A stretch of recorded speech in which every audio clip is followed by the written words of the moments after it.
అదే మీరు అనుకున్న అంటే అసలు జనాలకి ఏం చెప్పాలనుకున్నారు నిన్న మీరు మాట్లాడిన తర్వాత అంటే సినిమా చూసిన తర్వాత? నేను సినిమా చూస్తున్నప్పుడు హ్మ్. లైక్ మేఘ మా హీరోయిన్ తను లైక్ అరే తిరుపతిలో ఇట్లా షో పడలేదట్రా హ్మ్. అని అంటే హ్మ్. అది కొంచెం సడన్గా ఇంతమంది రెస్పాన్స్ చూసేసి హ్మ్. ఇంత మంచి రెస్పాన్స్ వస్తుంది అందరి దగ్గర నుంచి ఇది ఏంది ఇది అని చెప్పి బయటికి రాగానే మైకులు పెట్టారు. మీరు అడిగిన అర్థమైందన్న. యెస్. బేసిక్గా మనోడు నిన్న ఏదైతే మీడియా ముందు కెమెరా ముందు ఏదైతే చెప్పిండో, కొంతమంది నేను ట్రోల్స్ చూస్తున్నాను, పాజిటివ్ వెళ్తుంది, నెగిటివ్ వెళ్తుందన్న. యెస్. బేసిక్గా ఆయన ఆ టైంలో ఎమోషన్ అయ్యాడు. ఎమోషన్ అయ్యి మా మేఘ ఏదైతే చెప్పిందో, అవునవును. ఆవిడ ఏదో చెప్పిందో, ఇంకో ఇద్దరు ముగ్గురు ఫ్రెండ్స్ ఇక్కడ నా ముగ్గురు నలుగురు టికెట్ బుక్ చేసేసరికి హాల్ అంతా ఖాళీ అని చెప్పేసి థియేటర్లో సినిమా తీసేయడం జరిగింది. Yes. దానికి ఇదంతా వినేసరికి ఎమోషన్ అయిపోయాడు. బేసిక్గా టు బి ఫ్రాంక్ అయిపోయాడంటే ప్రమోషన్ ఓపెన్ చెప్తున్నాను. నేను దగ్గర ఉండే 2 years 2.5 years ట్రావెల్ చేస్తున్నాను సినిమా గురించి. Yes. డబ్బులు లేవు ప్రొడ్యూసర్ డబ్బులు లేకపోతే సినిమా అయిపోతే ఇది ఆగకూడదు అని చెప్పేసి మావాడు నేను ఇంట్లో నుంచి అమౌంట్ పెట్టుకొని నేను డబ్బులు పెట్టుకొని సినిమా స్టార్ట్ చేశాడు. ఇక్కడ మనోడు ఆ రోజు నిన్న కెమెరాలో అన్న విషయం ఏంటంటే, బిగ్ బాస్ నుంచి ఇంతమంది సపోర్ట్ చేశారు, అన్ని కమెంట్లు పెట్టారు, ఏమైనా సోయల్స్ అని చెప్పేసి. అంటే వాళ్ళ కింద ఎప్పుడు పెట్టిన కమెంట్ ఏంటంటే, సోయల్ బిగ్ బాస్ వేరు, సినిమా వేరు. బిగ్ బాస్ ఆడియన్స్ వేరు ఉంటారు, సినిమా ఆడియన్స్ వేరు ఉంటారు, టీవీ ఆడియన్స్ ఉంటారు, థియేటర్ ఆడియన్స్ వేరు ఉంటారు. అంటే ఈయన ఏంటంటే ఆ ఎమోషన్లో నన్ను ఇంతమంది అభిమానించారు, అరే నేను రాగానే సోయల్ అన్న ఒక ర్యాలీలు తీశారు నా కోసం, నేను ఆల్యాండ్ వచ్చినా బాగుంటే థియేటర్ ఫుల్ అయిపోద్ది కదా అని ఆవేదనతో మనోడు అది నేను ఎక్స్పెక్ట్ చేసి సడన్ గా చూస్తున్నాను ఏడుస్తున్నాడు. మీరే కదా అదే ఏంటంటే నేను వరకు సోయల్ ఏడవడం చూడలేదు. అంటే ఒక మనిషి ఏడుస్తున్నాడు కన్నీళ్ళు కార్చాడంటే, ఒకటి కెమెరా ముందు ఒక యాక్టింగ్ చేసినప్పుడు కన్నీళ్ళు కారుస్తాడు, అదే ఎందుకంటే యాక్ట్ చేయాలి కాబట్టి, యాక్టర్ కాబట్టి. రియల్ లైఫ్ లో తన సినిమా చూసి తన సినిమాకి తను డబ్బులు పెట్టిన ఎవరు రావట్లేదు కాబట్టి అది ఒక ఎమోషనల్ మనసు నుంచి వచ్చిన కన్నీళ్ళు. నేను చూసి నేను షాక్ అయ్యాను యాక్చువల్లీ. బేసిక్గా అరే నన్ను ఇంత సపోర్ట్ చేశారు మీరు, అరే బిగ్ బాస్ నన్ను ఇంత లేపారు, ఈరోజు బిగ్ బాస్ వల్లే మనం ఈరోజు పోషన్నాడు, మీ సపోర్ట్ వల్ల మీ ఓటింగ్స్ వల్ల ఈరోజు పోషన్నారు. అదే మీరు కూడా మీరే వస్తే థియేటర్ కి నాకు కొంచెం థియేటర్ ఫుల్ అయిపోద్ది, నాకు సపోర్ట్ వస్తుంది అని చెప్పి ఆవేదనతో ఏడ్చారు తప్ప అయితే కూడా కాదన్న నేను ఫుల్ కూడా ఎక్స్పెక్ట్ చేస్తాను. అంటే నా పాయింట్ ఒకటి ఇక్కడ యాక్చువల్గా ఏంటంటే, ఎనీ సినిమాను కూడా మనం ఫస్ట్ షోతోనో లేదా ఫస్ట్ డేతోనో ఎప్పుడు కంపేర్ చేయకూడదు. రెండో రోజు కావచ్చు, మూడో రోజు పికప్ కావచ్చు. ఎందుకంటే మీరు అన్నది ఫ్యామిలీ ఆడియన్స్ కోసం. ఫ్యామిలీ ఆడియన్స్ శుక్రవారం థియేటర్స్కి వచ్చేస్తారని మనం ఎక్స్పెక్ట్ చేయలేము, ఎందుకంటే వాళ్ళకి శనివారం ఆదివారం సెలవు వస్తే వస్తారు కాబట్టి. సో మీరు మరి అలాంటప్పుడు మీరు నేను ఇంక నుంచి మామూలుగా సినిమాలు తీసేస్తాను అలాంటి సినిమాలు ఫ్యామిలీ ఆడియన్స్ అది మిస్టేక్ అయిపోయింది. బేసిక్గా మనోడు కొంచెం ఆవేదనలు ఎమోషనల్ గా అట్లా అయిపోయింది. కానీ మీరు అన్నట్టు హనుమాన్ ఉంది, హనుమాన్ సెకండ్ వీక్ ఎంత మంచి టాక్ వచ్చింది. అవును, బలగం. ఇంకోటి ఏంటంటే హనుమాన్ రిలీజ్ అయిన టైంకి వేరే థియేటర్స్ కూడా దొరకలేదు. మీరు థియేటర్స్ లో వేసి థియేటర్లో రాలేదంటున్నారు, మరి దానికి థియేటర్స్ దొరకలేదు అంటే ఒక్కటన్నా. కానీ డిఫరెన్స్ నేను చెప్తా, మనము don't judge book by cover అంటారు. అవును అవును. నా సినిమా బుక్కడ్ బాలరాజు ట్రైలర్ చూస్తే, అదే ఆడియన్స్ చూస్తే మనము ఒప్పుకోవాల్సిన విషయం నేను కూడా ఒప్పుకుంటుంది, ఈ రొటీన్ సినిమా నేనేమో అనేది ఒకటి ఇంపాక్ట్ పడిపోతుంది. Hanuman is like next level CG కానీ అది. సో వి కాంట్ కంపేర్ కాదు సిచ్యువేషన్, అదే నేను చెప్తున్నా. So Hanuman is something different, అది ఇక నెక్స్ట్ లెవెల్ మూవీ అది. ఓకే, మనదేంటి ఎంటర్టైన్మెంట్, జస్ట్ ఒక ఎంటర్టైన్మెంట్. నాకున్న లిమిటెడ్ బడ్జెట్లో ఒక చిన్న హీరో, ఒక మాకున్న లిమిటెడ్ బడ్జెట్లో సరే మేము ఒక ఎంటర్టైన్మెంట్ సినిమా తీసినాం అంతే.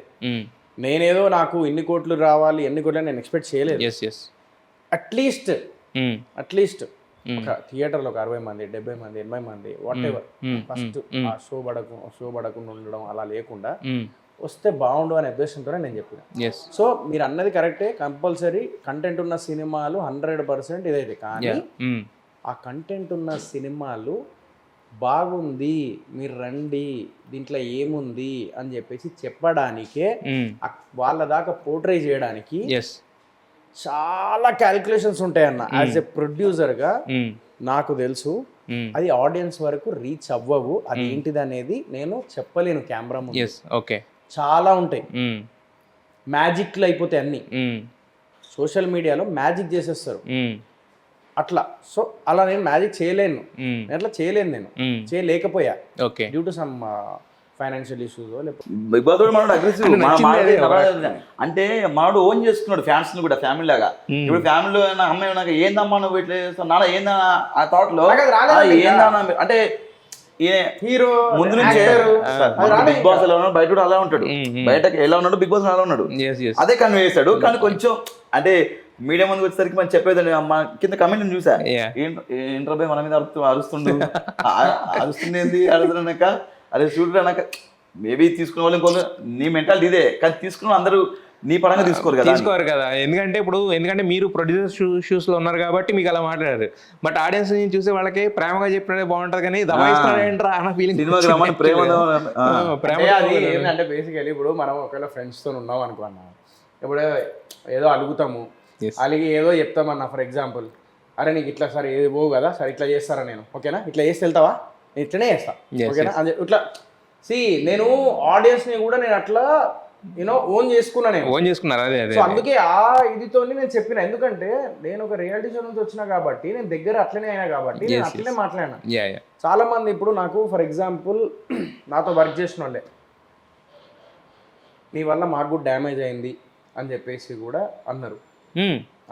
ఇప్పుడు వర్క్ చేసిన వాళ్ళు రివీల్ ద నేమ్. ఓకే, నీ వల్ల మాకు డ్యామేజ్ అయింది. దేనికి అయింది అంటే, లేదు నువ్వు మొత్తం అంతా అది ఇమ్మెచ్యూర్డ్ గా బిహేవ్ చేసినావు. ఎప్పుడు నిన్న ప్రీమియర్ రోజు నిన్న ఇమ్మెచ్యూర్డ్ గా బిహేవ్ చేసినావు, దాని వల్ల ఎవ్రీవన్ లైక్ ఏంది అంత చిల్లర్ గా అట్లా ఏందా ఏడవడాలి ఏంది, ఒక హీరో అంటే ఒక హోదాతనం, అది ఏమైంది, అది ఆ హీరో అంటే డీసెంట్ గా మెయింటైన్ చేయాలి, అది లేదేంది అది ఇది అని చెప్పేసి అంటారు. అసలు నువ్వు చాలా మారిపోవాలి, నువ్వు చాలా తప్పు చేస్తున్నావు నువ్వు లైఫ్ లో. ఓకే, నువ్వు ఒక యాక్టర్ గా ఎదుగుతున్నప్పుడు you have to be calm. ఏ కంపారిజన్ స్టార్ట్ అవుతాయి. ఓకే, లైక్ అఖిల్ సార్తో చూడు ఇప్పుడు ఎట్లా మాట్లాడుతున్నాడు సెటిల్డ్ గా, అభిజిత్ చూడు ఎలా మాట్లాడుతాడు సెటిల్డ్ గా. సో అంటే చెప్తున్నా హౌస్ నుంచి ఇప్పుడు కొంతమంది ఇప్పుడు ఎక్కడికి వెళ్ళినా కూడా కొంచెం నార్మల్ గా లైక్ ఎట్లా మాట్లాడతాడు, రాహుల్ సిబ్లింగ్ అని ఎలా మాట్లాడుతున్నాడు ఇప్పుడు సెటిల్డ్ గా. సో అలా నువ్వు కూడా మెయింటైన్ చేయి. నువ్వు ఈ ఏడవడాలి చిన్నపిల్లల్లాగా నువ్వు కొంచెం మెచ్యూర్డ్ గా ఆలోచించు, కొంచెం మైండ్ సెట్ మార్చుకో. అందరూ నీ వాళ్ళు అని చెప్పేసి అనుకోకు. ఒక మనసులో ఏదున్నా కూడా గుండెల్లోనే పెట్టుకో. కెమెరా పక్కకి వెళ్ళి ఏడు కావాలంటే కెమెరా ముందు ఒక చెప్పే విధానం ఉంటది, అది నేర్చుకో అని చెప్పేసి ఫుల్ క్లాస్ వీకిర్రు. ఒక్కరు కాదు, ఇద్దరు వీకిర్ నాకు బూడికడ బాలరాజులో పనిచేసిన వాళ్ళు. ఓకే, సో లిటరల్లీ మార్నింగ్ నుంచి అది కూడా హాంట్ అవుతుంది నా మైండ్ లో, ఏంది ఇది అనేది. నేను కూడా కమెంట్స్, నేను నైట్ 4:35కి పడుకున్నా నేను. ఓకే, సో నేను చాలా సెన్సిటివ్ అన్న. ఫస్ట్ థింగ్ చాలా సెన్సిటివ్, ఫస్ట్ థింగ్. మాకు తెలుసు అది. సెకండ్ థింగ్ వచ్చేసి అన్న, ఓకే ఈయనకి బల్బు ఫుల్, ఈయనకి బల్బు దిగిపోయింది మొత్తం అని అంటే నేను నిజం చెప్తున్నా, బల్బు అట్లనే ఉంటుంది. ఇంకా బల్బు ఎప్పుడు ఉంటుంది అంటే నాలాంటి మధ్య తరగతి వాళ్ళు లైక్ మిడిల్ క్లాస్ ఫ్యామిలీ వాళ్ళు మనకి బ్యాక్ సపోర్ట్ ఉండదు. మనం ఫైట్ చేస్తూనే ఉండాలి. ఆ ఫైట్ లోనే బల్బు కనిపిస్తుంది ఇటోడి, కానీ అది బల్బు కాదు.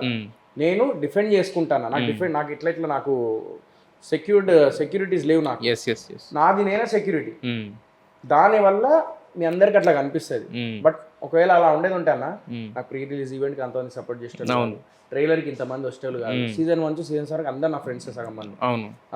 నాకు ఈరోజు ఇంతమంది ప్రోత్సహించే వాళ్ళు కాదు, నా పక్కన ఉన్న వాళ్ళు ఇంత ప్రేమించే వాళ్ళు కాదు.